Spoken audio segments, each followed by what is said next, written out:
Muista Jeesusta Kristusta, joka on kuolleista herätetty ja on Daavidin siementä minun evankeliumini mukaan, jonka julistamisessa minä kärsin vaivaa kahleisiin asti, niin kuin pahan tekijä.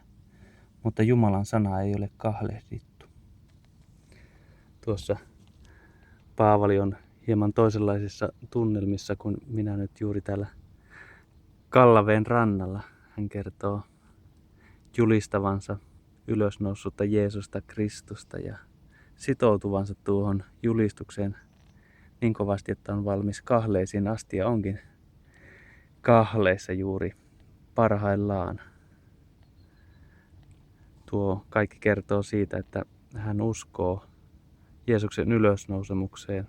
Hän uskoo Jeesuksen niin voimakkaasti, että on tosiaan valmis olemaan kahleissa ja lopulta hän sitten kuoleekin uskonsa tähden. Sellainen sana tässä kauniissa ilmassa syksyisen Kallaveen äärellä.